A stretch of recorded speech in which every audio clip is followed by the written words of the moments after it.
As a pet owner, you want your pet to have the best quality of life possible. So, when your pet is uncomfortable or in pain, alleviating his distress is more important than anything else. Laser therapy for dogs can help in many cases by promoting healing and reducing inflammation and pain.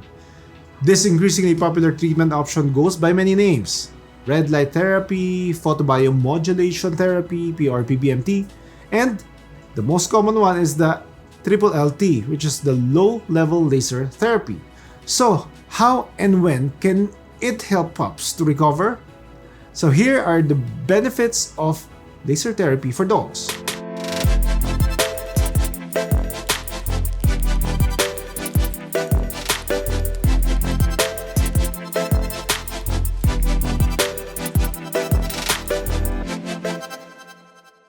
Many canine health issues have responded positively to laser therapy. Therapeutic laser is used to treat a myriad of conditions, including osteoarthritis, intervertebral disc disease or IVDD, lichen granuloma, cellulitis, and other infections in dogs. In fact, any place we find inflammation or pain, we can apply the principle of photobiomodulation. Dog laser therapy reduces pain and inflammation and promotes the healing of many tissues in the body, including skin, ears, gums, muscles, and tendons. Veterinarians are also using laser therapy for dogs as part of our multimodal approach to address ear infections, which often recur to become chronic. So, what are the applications of laser therapy?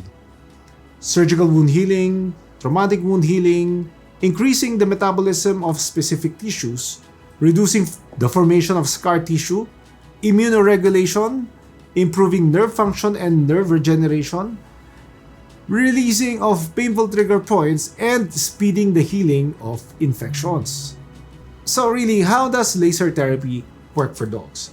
The therapeutic laser therapy uses light energy, which is either cold or low level, to work its magic. Light used at specific frequencies causes a physiological change at the cellular level.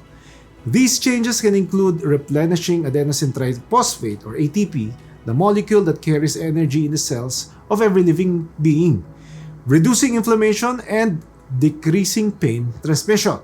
While the exact method of action for laser therapy has not yet been identified, it is thought that, in essence, it provides a jump start to the cells needed for healing and other body processes. What can you expect during a dog laser therapy session? This will be our next patient, si Sherlock. One of our common patients here.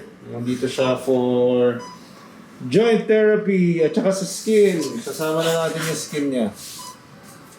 Si Sherlock underwent joint surgery sa kanyang patella, lateral patellar luxation.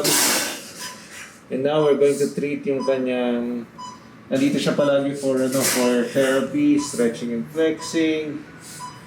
Yung kanyang joint was swollen before, it's a lot better now. Natatapak na nga niya eh. Yan Sherlock.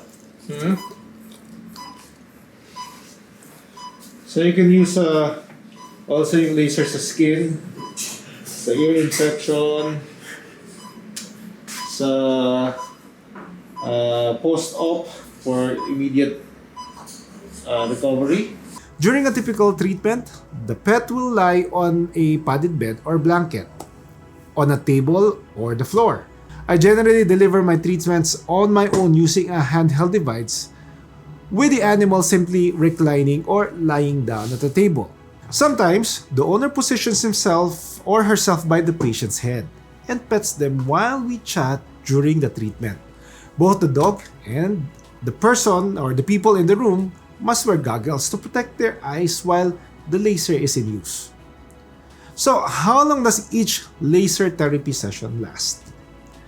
The length of a single laser treatment depends on the power density of the laser unit, but it usually is under 1 minute per site. Lasers are categorized into 4 classes, with class 4 delivering the highest power output. So Rafi, ito kinukuha na ko yung tail. Just to point out na relax naman yung pets, no? They don't feel any discomfort or pain. And they get used to it. So, yung mga cats won't be wagging their tails like this.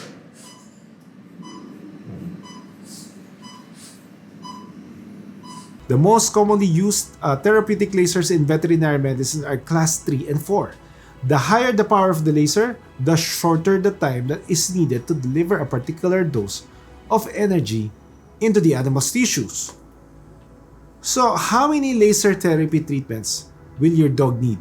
The frequency of dog laser therapy treatment varies depending on the type of laser used, the disease being treated, and whether is it a chronic or an acute issue.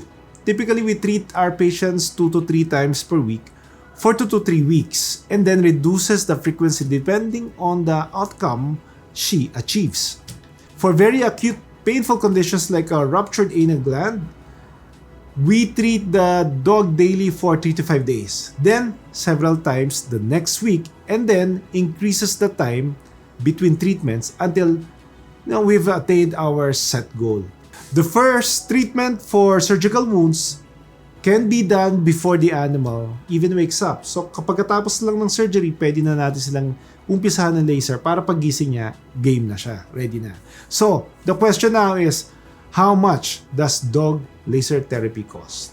The cost of the procedure can also fluctuate. Single treatments typically cost anywhere from 1,200 to 1,500.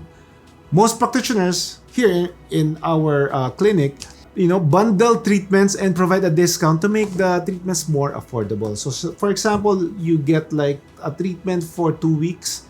Instead of paying daily, if you get them by bundle, it's going to come out cheaper. So then the treatments can be used at whatever pace seems optimal for the patient. The fee often also includes other forms of care. The research behind dog laser therapy. Although laser therapy has been available for 40 years, evidence to support its use for alleviating pain and accelerating healing has only recently emerged. As more robust studies have been carried out, interest in therapeutic laser for treating various conditions has grown dramatically. In an article published by the Integrative Veterinary Care Journal, in one study, dogs with interdigital follicular cyst or painful nodular lesions on their feet responded well to laser therapy. Another study conducted by the Canine and Conditioning Rehabilitation Group reported that wound healing in dogs significantly progressed with triple LT treatments, using dog laser therapy with other treatments. Laser therapy for dogs can be a big part of a multimodal pain management program. It can be paired with acupuncture, massage, chiropractic care, and hydrotherapy, as well as with medications and supplements. Because laser therapy increases the comfort and mobility of the pet with relatively few side effects, it can help when a patient that's in pain also has heart, kidney, or liver disease that prohibits the dog from using traditional therapies like prescription pet medications. Not only that, it can be paired with other therapies, but it should be. Therapeutic laser complements other pain management strategies, both pharmacological and non-pharmacologic. What are the risks involved in laser therapy? A therapeutic laser shouldn't be used in certain cases. For instance, applying a laser over a tumor site could accelerate the tumor growth. If a cancer has metastasized, meaning it has spread to other areas, laser therapy should not be used, as there is a possibility of targeting cancer cells, which could then accelerate cancer growth. It also shouldn't be used over the uterus of a dog that is pregnant either. Although sometimes of low-level lasers are advertised and sold for use at home, we advise you against treating your own dog. An effective therapeutic laser is a powerful medical device and must be utilized or used or applied by medical professionals. Many decisions go into creating a treatment protocol for a particular condition for an individual patient. Lasers of such low power that they cannot cause any negative outcomes are ineffective in creating photobiomodulation.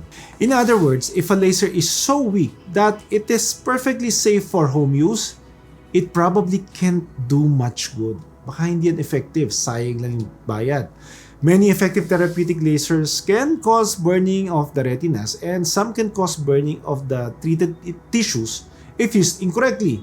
That's why owners should always seek dog laser therapy treatment from a reputable veterinarian. Once dog owners understand what therapeutic laser treatments do and witness how they work on their dogs, they are all in.